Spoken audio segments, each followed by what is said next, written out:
সর্বভারতীয় কোরআন প্রতিযোগিতায় শীর্ষস্থান দখল করে তাক লাগিয়ে দিল কালীগঞ্জের কিশোর নাজিমউদ্দিন। হ্যাঁ, আপনারা ঠিক শুনছেন।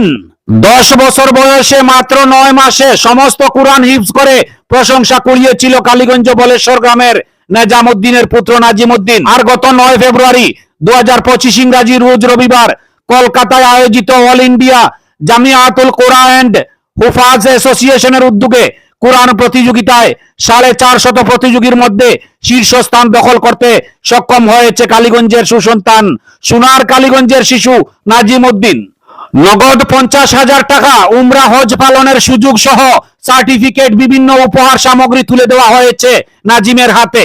হাফিজ নাজিমের শিক্ষক হাফিজ সুহেল আহমেদের হাত ধরে ওই প্রতিযোগিতায় অংশগ্রহণ করতে প্রথমে মোবাইল স্ক্রিনিংয়ে ভিডিও রেকর্ডিং প্রদর্শন করা হয়। পরবর্তীতে কোয়ার্টার ফাইনাল অনুষ্ঠিত হয় হাইলাকান্দি জেলায়। সেমিফাইনাল ও গ্র্যান্ড ফাইনাল অনুষ্ঠিত হয় 9 ফেব্রুয়ারি কলকাতা বায়োটিং ক্লাবে। আন্তর্জাতিক 4 জন বিচারকের উপস্থিতিতে প্রতিযোগিতা চলে। বিচারকরা হলেন সৌদি আরবের 1 জন, মালয়েশিয়ার 2 জন এবং ইন্দোনেশিয়ার 1 জন। খুদে শিশু নাজিমউদ্দিনের সাফল্যের খবর প্রকাশিত হতেই বলেশ্বর গ্রাম সহ গোটা এলাকায় খুশির জোয়ার বইছে। উল্লেখ্য, হাফিজ নাজিমউদ্দিন মধ্যবিত্ত পরিবারের সন্তান। ছোটবেলা থেকে দাদুর বাড়িতে থেকে পড়াশোনা করে সে। চমকপ্রদ সাফল্যে আনন্দিত তার দাদুর বাড়ির লোকেরাও। ব্যুরো রিপোর্ট, আমার সোনার কালীগঞ্জ।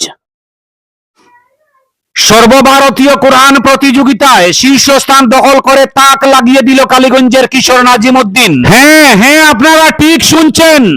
10 বছর বয়সে মাত্র 9 মাসে সমস্ত কোরআন হিফজ করে প্রশংসা কুড়িয়েছিল কালীগঞ্জ বলেশ্বর গ্রামের নেজামউদ্দিনের পুত্র নাজিমউদ্দিন। আর গত 9 ফেব্রুয়ারি 2025 ইংরাজি রোজ রবিবার কলকাতায় আয়োজিত All India Jamiatul Quran and Huffaz অ্যাসোসিয়েশনের উদ্যোগে কোরআন প্রতিযোগিতায় 450 প্রতিযোগীর মধ্যে শীর্ষস্থান দখল করতে সক্ষম হয়েছে কালীগঞ্জের সুসন্তান সোনার কালীগঞ্জের শিশু নাজিমউদ্দিন। নগদ 50,000 টাকা, উমরা হজ পালনের সুযোগ সহ সার্টিফিকেট, বিভিন্ন উপহার সামগ্রী তুলে দেওয়া হয়েছে নাজিমের হাতে। হাফিজ নাজিমের শিক্ষক হাফিজ সুহেল আহমেদের হাত ধরে ওই প্রতিযোগিতায় অংশগ্রহণ করতে প্রথমে মোবাইল স্ক্রিনিংয়ে ভিডিও রেকর্ডিং প্রদর্শন করা হয়। পরবর্তীতে কোয়ার্টার ফাইনাল অনুষ্ঠিত হয় হাইলাকান্দি জেলায়। সেমিফাইনাল ও গ্র্যান্ড ফাইনাল অনুষ্ঠিত হয় 9 ফেব্রুয়ারি কলকাতা বায়োটিং ক্লাবে। আন্তর্জাতিক 4 জন বিচারকের উপস্থিতিতে প্রতিযোগিতা চলে। বিচারকরা হলেন সৌদি আরবের 1 জন, মালয়েশিয়ার 2 জন এবং ইন্দোনেশিয়ার 1 জন। খুদে শিশু নাজিমউদ্দিনের সাফল্যের খবর প্রকাশিত হতেই বলেশ্বর গ্রাম সহ গোটা এলাকায় খুশির জোয়ার বইছে। উল্লেখ্য, হাফিজ নাজিমউদ্দিন মধ্যবিত্ত পরিবারের সন্তান। ছোটবেলা থেকে দাদুর বাড়িতে থেকে পড়াশোনা করে সে। চমকপ্রদ সাফল্যে আনন্দিত তার দাদুর বাড়ির লোকেরাও। ব্যুরো রিপোর্ট, আমার সোনার কালীগঞ্জ।